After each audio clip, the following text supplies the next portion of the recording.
अस्सलाम वालेकुम, welcome to my channel. कैसे हैं आप सब? उम्मीद करती हूँ कि आप सब बिल्कुल ठीक होंगे और अपने घरों में बिल्कुल खुश होंगे। और अल्लाह पाक से दुआ है कि अल्लाह पाक आप सबको अपने घरों में बहुत बहुत खुश रखे, ढेर सारी खुशियाँ दे।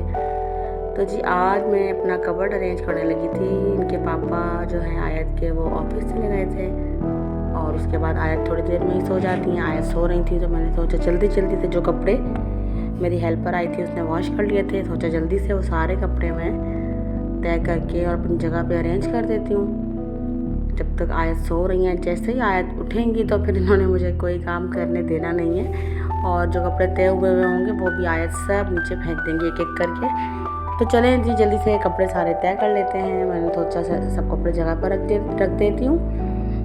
जब भी मुझे कपड़े तय करने होते हैं, और मैं आपको भी यही कहूँगी कि जब आप कपड़े तय करें वॉश करने के बाद तो सबसे पहले चादरों को हटा दिया करें। मैं ऐसा करती हूँ कि सबसे पहले जितनी भी चादरें हैं उनको समेट के सारों को अलग कर देती हूँ, लपेट कर। चादरें इतनी बड़ी बड़ी होती हैं, ऐसा लगता है हमें कि बहुत ढेर सारे कपड़े रखे हों। जब हम उनको हटा लेते हैं, प्रेस करने वाले कपड़े अलग कर लेते हैं, तो उससे ये होता है कि हमारा काफ़ी फैलावा जो है वो कम हो जाता है।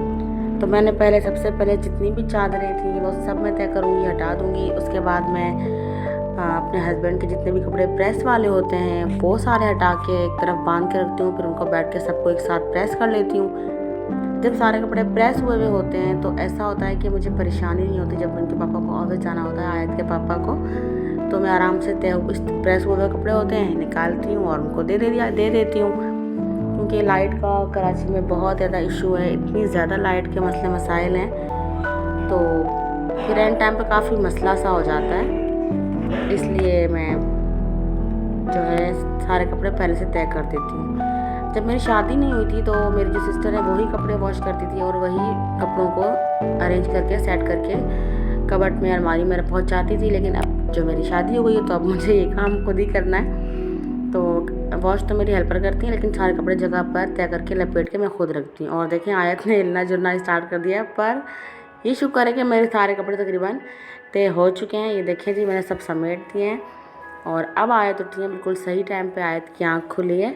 जैसे ही आयत नींद से उठती हैं तो मैं सबसे पहले आयत को कमोड पर बिठाती हूँ, क्योंकि दिन में मैं काफ़ी पैम्पर जो है डायपर अवॉइड करती हूँ। बस मुझे पता नहीं क्यों ऐसा लगता है ज़्यादा बच्चों को डायपर नहीं पहनाना चाहिए। काफ़ी बच्चा जो है इरिटेट रहता है, कंफर्टेबल नहीं होता। और दिन के टाइम में कमोड यूज़ करती हूँ ताकि इससे आयत को आदत भी हो जाएगी जल्दी से। और डायपर जो है वो मैं वैसे तो मैं अच्छा क्वालिटी का यूज़ करती हूँ, रॉयल ओज़ोन का, जो अच्छा है काफ़ी, लेकिन फिर भी मैं दिन में अवॉइड करती हूँ।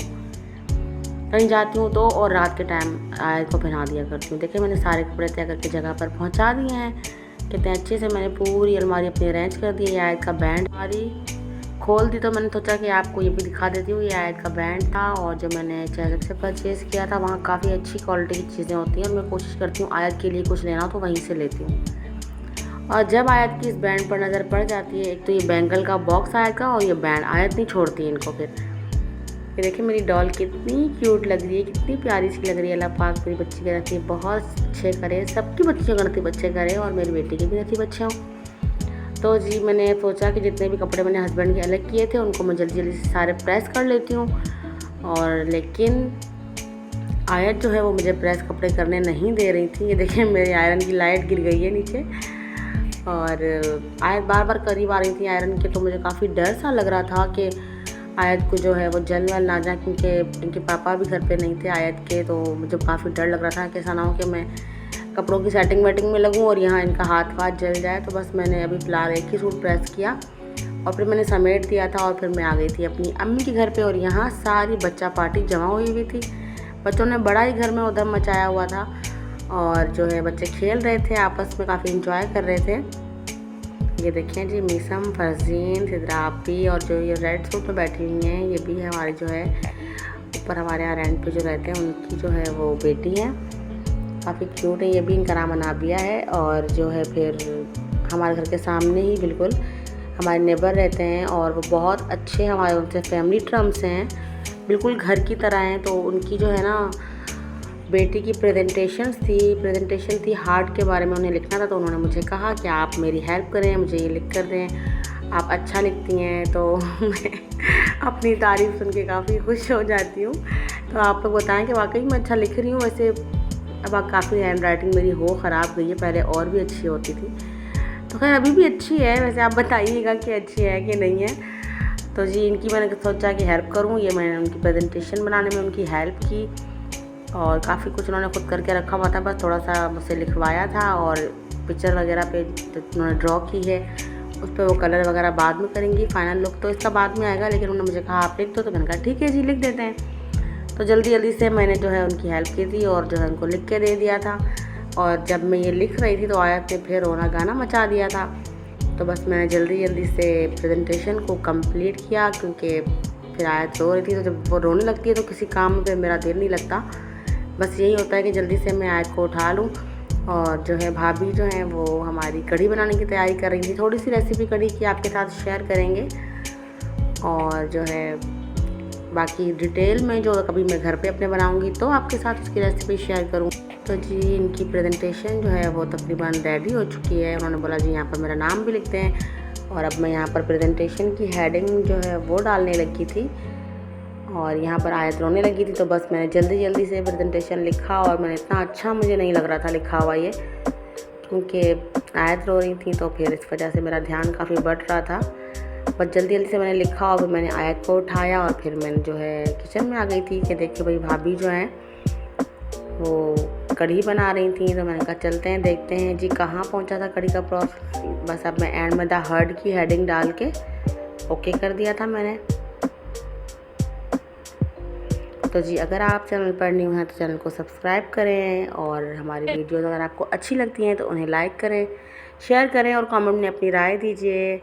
और देखें जी कढ़ी जो है भाभी ने चढ़ा दी थी और उन्होंने क्या किया था मैं आपको बता देती हूँ। पहले उन्होंने भाभी ने बेसन को और दही को आपस में फेंट लिया था मिक्स करके, और उसके बाद एक पतीले में उन्होंने ऑयल डाला, उसमें प्याज डाली, लहसुन अदरक डाला और नमक मिर्ची डाली रेड वाली। और जो है वैसे रेड मिर्ची डलती है, उन्होंने नहीं डाली थी क्योंकि जो है अम्मी फ़िलहाल आजकल मना कर रही हैं कि ग्रीन चिली डालो, तो उन्होंने हरी मिर्ची डाली थी और जो है हल्दी डाली थी।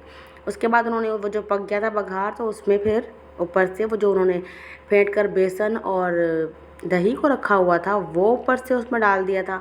और फिर उसको आपको जब तक बॉयल नहीं आए तब तक चलाते रहना है। अच्छा जी हमारे यहाँ ये कॉन्सेप्ट है कि कढ़ी को कम से कम 5-6 घंटे पकाना होता है। इससे ऐसा होता है कि कढ़ी बहुत अच्छी होती है। लेकिन अब मैं जब शादी मेरी जब से हो गई है तो हमारे यहाँ भी फ़िलहाल गैस का इतना वो है नहीं, वैसे भी गैस जहाँ है वहाँ भी बहुत इश्यूज़ चल रहे हैं। तो मैं सिलेंडर पे 5 से 6 घंटे तो कढ़ी को नहीं पका सकती, इसलिए मैं तकरीबन आधे घंटे पौने घंटे में बना लेती हूँ जिस तरीके से नॉर्मल और चीज़ें पकाती हूँ। लेकिन मुझे कोई टेस्ट में चेंज नज़र नहीं आता। पहले अब मेरा भी ऐसा सोचना हुआ करता था, मैं सोचती थी कि वाकई नहीं टेस्ट जब अच्छा आएगा, इन्हेंस ज़्यादा होगा जब आप इसको इतनी देर तक कुक करेंगे, इतने घंटे पकाएंगे। लेकिन मैं अपने घर पर जल्दी जल्दी भी पका लेती हूँ क्योंकि मेरा सिलेंडर में इतनी देर तक कुक नहीं कर सकती, तो भी कोई टेस्ट में फ़र्क नहीं होता, कोई डिफरेंस नहीं होता। जब मैं बनाती हूँ कढ़ी और अम्मी के घर भेजती हूँ तो भाभी भाई अम्मी सब यही कहते हैं कि बहुत अच्छी बनी है, ऐसा लग नहीं रहा कि तुमने इसको कम टाइम पकाया। देखिए हमारी कढ़ी जो है बातें बातें बहुत ज़्यादा हो गई, तकरीबन पक चुकी है, बस थोड़ा सा गाढ़ा इसको होने के लिए हमने और रखा है। और ये पकोड़े देखिए हमारे जो हैं वो बन गए हैं। पकोड़े हमारे जो हैं तकरीबन रेडी हैं और काफ़ी सॉफ्ट से पकोड़े बने हैं हमारे। और दूसरे के पकोड़े भी फ्राई हो रहे हैं, इनको भी हमें सबको फ्राई करना है एक साथ। जब हम सारे पकोड़े फ्राई करेंगे फिर हम इनको थोड़ा सा पानी में डिप करेंगे और फिर कढ़ी में डालेंगे, इससे ये और भी सॉफ्ट रहेंगे।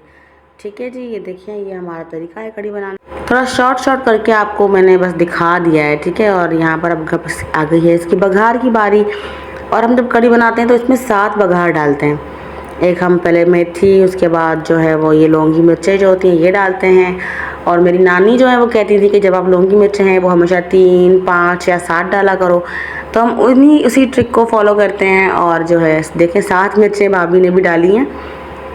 और ये मेथी में हमने जो है मिर्चों को डाला, थोड़ा इसको जब पका देंगे, मेथी का जो कलर थोड़ा वो होगा, फिर मिर्चों को डालेंगे। मिर्चें जब हमारी थोड़ी सी फ्राई हो जाएंगी फिर हम इसमें डालेंगे प्याज। ठीक है, प्याज डालने के बाद जब प्याज हमारे देखें पकोड़े हमने डाल दिए हैं और कितनी अच्छे से लग रहे हैं, इतना अच्छा सा कलर आया है कढ़ी का। प्याज डालेंगे अब इसमें। और अब मेरी भाभी ने इसमें प्याज डाल दी है और प्याज को डाल के इसका अच्छा सा कलर आने तक इसे कुक करेंगे। फ्राई कर लेंगे इसको अच्छी तरीके से। और प्याज जब हमारी अच्छे से फ्राई होगी फिर हम इसमें डालेंगे लहसुन और सूखा हुआ साबुत धनिया और ज़ीरा। और उसके बाद जब ये अच्छे से पक जाएंगे फिर इसके हम एंड में कड़ी पत्ता डालेंगे। और ये मेरे से थोड़ा सा क्लिप मिस हो गया था।